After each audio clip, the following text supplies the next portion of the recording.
Romance may be nowhere in the air, but that's okay. A poll finds that more than 7 in 10 young Singaporeans in their 20s to their early 30s see being single, unmarried and childless as more acceptable these days. And yet personal aspirations to be parents, well, it remains strong, as based on the first ever survey from the Institute of Policy Studies on Youth Perspectives. And your first no.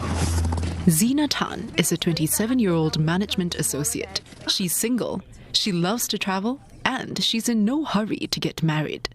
Personally, I think if I can't find the right partner, I might stay single for the rest of my life, because I feel that there is a lot to the world now than just starting a family. That there is a lot to finding my own sense of self-identity. Zina is not alone. A recent poll found that the top reasons keeping Singaporeans from romantic relationships are that they haven't met the right person and they prefer to be single. 54% of single youth. The survey for the Institute of Policy Studies also found that younger people aged 21 to 34 are more accepting than their older counterparts about the choice to remain single. They also see less of a need to get married and have children. We would say that things like marriage and parenthood, they are no longer essential to the identity and the meaning of life for our youth. And in some sense, we think that this is a positive thing as well. It's a reflection of changing attitudes towards marriage and parenthood.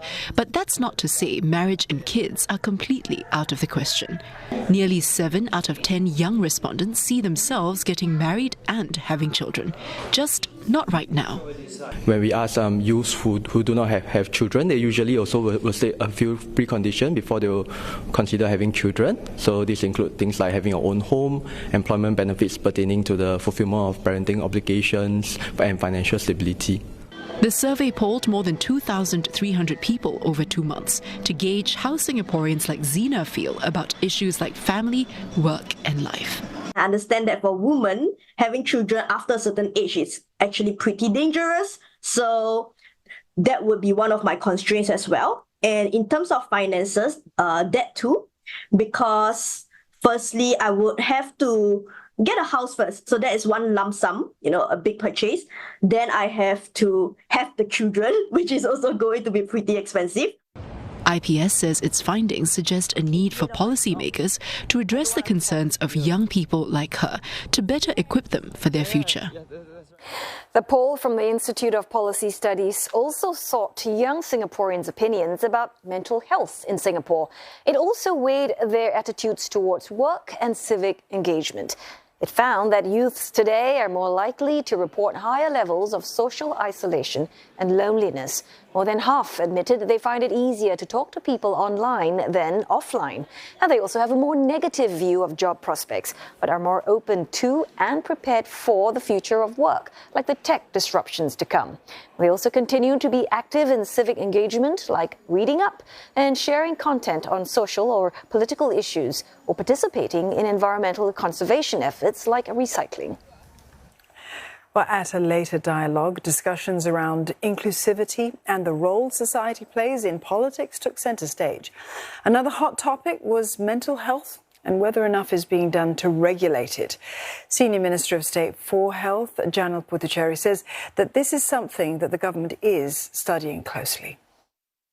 And as we do more of mental health service provisions in the community, it may well be so that there are more types of skill sets and professionals who get involved, and we may need to think about how we make sure that the public, the patient, the client, the person who's seeking help is protected through an appropriate set of regulations. I don't think it's something that we have settled on, but it is something that we are thinking about. In the hour-long panel, Dr. Janil also took questions from the audience. Now, they asked about how to give young people more power and play an active role in shaping Singapore. Dr. Janil says that polarization remains a key issue as social media continues to drive extreme viewpoints. And he added that people must find common ground and stand united regardless of political affiliation. If we are going to have political contestation, and we are, you have to make a choice at the ballot box. But at the same time, the way in which we have developed over the last 58 years is to not have ideological social polarization. And the point made that the main political parties all compete for that centrist view. It's a good thing. And I think we need to find ways to hang on to that idea that we need that sense of coming together. For more analysis, we're joined now by Dr. Wong Chin Yi. He's Research Fellow at IPS Social Lab. Good evening to you, Dr. Wong. Good evening. Thanks for having me on. Yeah, good to see you.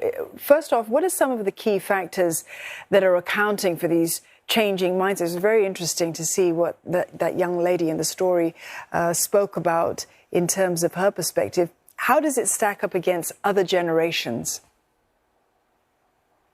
So for this, I will just start by saying that it's important for us to note that generational shifts are complex. It is rarely possible for one set of factors to really explain this fully. There is also another angle to this. Intergenerational differences can reflect life stage effects, or it can reflect cohort effects. So for the former, we will bring in the example of attitudes. In general, you'll find youths expressing more open and receptive attitudes. And this is the usual effects of life course on attitudes and not too unusual by any means. And this can be reflected in social or cultural shifts. For instance, youths tend to have more progressive views on things such as equality and inclusivity. So for the later, cohort effects, we also highlight some of the differences that the youth today grew up with. For one, there is the effect of technology and constant connectivity. This has changed both the volume and the type of information that our youth are exposed to. And this is coupled with the effects of an increasingly global world too. Additionally, we will say that the youth of today are very well educated compared to generations before. They have an unprecedented level of access to education and information, and this shapes their worldview as well. And they also grow up in a very competitive economic landscape. So for these last 2 points, we also say that this partially explains why youths are more concerned about the employment prospect, yet are still more receptive to things like moving overseas for work or multiple career switches, as they may also have more opportunities than previous generations.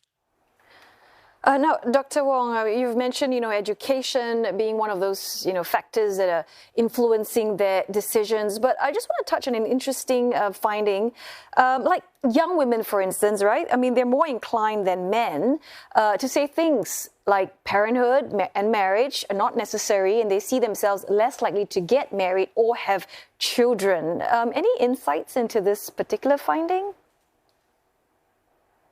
So for this finding, we will say that it is actually not too surprising from a research perspective, but it is indeed very striking. So of course, we know that it takes two hands to clap for a marriage to happen. And if our young men want to get married and have kids, but our young women don't, then clearly the implications are that the downward trajectory in family formation rates will continue. And if we think about this from the perspective of the toll that marriage and parenthood takes on women, we can see that this can be quite stressful. So there are things like societal expectations, expectations from in-laws, expectations to stay home and look after the household. These expectations are still there even before we bring a child in. And of course, different households will have different experiences, but I don't think it's wrong to say that there are societal expectations placed on women to shoulder more of the domestic and caregiving responsibilities. And these societal expectations, even if not directly expressed by your family, can still be experienced elsewhere. And the fact of the matter is also that we might be becoming more and more educated nowadays, which means that the expectation to be a stay-home wife after marriage or to care after domestic duties solely is not particularly attractive. So this may explain why females are less likely to aspire for marriage than males. Well, with that being said, the education level 10, 20, 30 years ago in Singapore was probably just as good in a way as it is today, but there are the concerns or the big concerns about social isolation, worries about work prospects, what kinds of jobs people are going to get. Cost of living definitely has changed. That was reflected in your poll as well. Why are these youths as pessimistic as they are? I mean, what does your study show? So, in fact, I will come away with a different conclusion from the poll. From the poll findings, I get the sense that our youths are facing challenging times, yet they retain a certain level of optimism and resilience as well.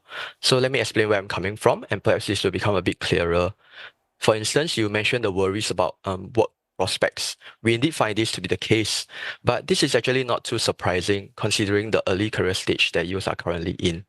So at a young age, where our careers are headed is a lot less clear, and we have also made fewer critical career decisions as well. But encouragingly, when we look at measures that relate more to future changes, readiness for tech innovations, readiness for relocation for work, career switches, youths are generally more receptive as well.